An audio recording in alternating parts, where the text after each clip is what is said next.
Bienvenue dans le podcast Coach pour enfants intérieurs. Alors oui, ce sera la seule vidéo un peu sérieuse dans ce podcast, mais il fallait la faire pour au moins expliquer un peu le contexte. Donc je suis Cécile et je suis très heureuse de t'accompagner dans cette aventure pour réveiller ton enfant intérieur. Et comme je m'adresse à des enfants, nous allons surtout jouer sur cette chaîne. Je vais te proposer des défis, des jeux, des activités, etc. qui varieront au gré de mes envies. Je t'invite à accepter ou non de jouer avec moi, juste t'autoriser à jouer. Il n'y a rien à réussir, aucun résultat n'est attendu, juste l'envie de jouer avec l'enfant qui sommeille en toi. J'ai observé de nombreux enfants et surtout travaillé de nombreuses années avec eux. Et surtout, reconnecter à quel enfant j'étais. Je ne parle pas de mes expériences de vie qui ont pu être joyeuses ou difficiles, non, je parle de ce cœur d'enfant qui s'émerveille, qui est spontané, qui est dans la simplicité, la créativité, l'imaginaire, qui est tout simplement. C'est avec cet enfant que je vais communiquer, celui qui a été endormi par ce monde des adultes. Spontanément, enfant, je me déguisais. Je jouais des rôles en fonction de mes envies.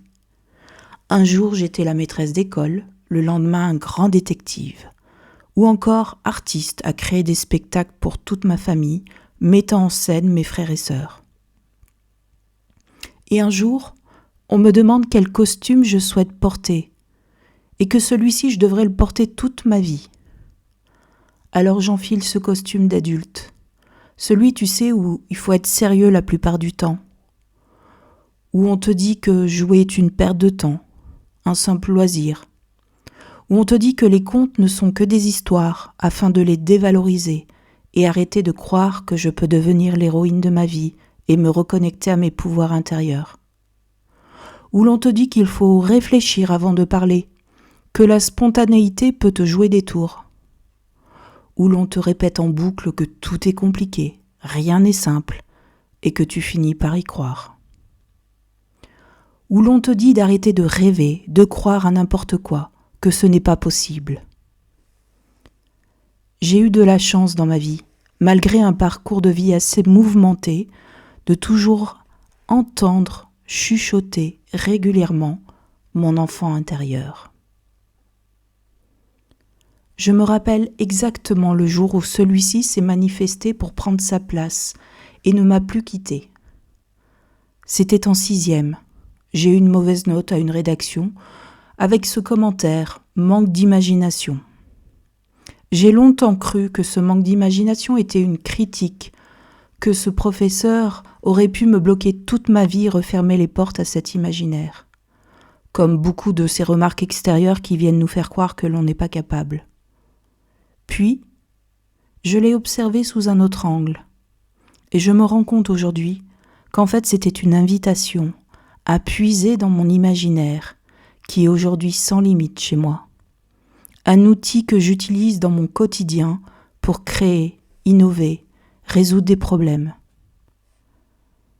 J'ai pris conscience que j'ai toujours observé ce monde à travers le regard de cet enfant que je suis. Aujourd'hui encore, je me pose des questions pour découvrir et comprendre ce monde qui m'entoure, et je me confronte à beaucoup d'incompréhension avec le monde des adultes. Travailler avec des enfants, écrire des histoires, dessiner, créer des jeux, organiser des colos pour adultes, toutes ces activités m'ont permis d'être connectée à cet enfant intérieur. Et je vois bien que lorsque mon enfant vibre, il fait vibrer celui de la personne en face de moi. C'est pourquoi, aujourd'hui, je souhaite te partager mon monde en te proposant des activités, des jeux, des défis, pour remettre de l'émerveillement, de la spontanéité, de l'imaginaire et de la créativité dans ta vie. Autorise-toi à jouer, à ton rythme, juste pour le plaisir, et je te promets, tu verras ta vie se transformer.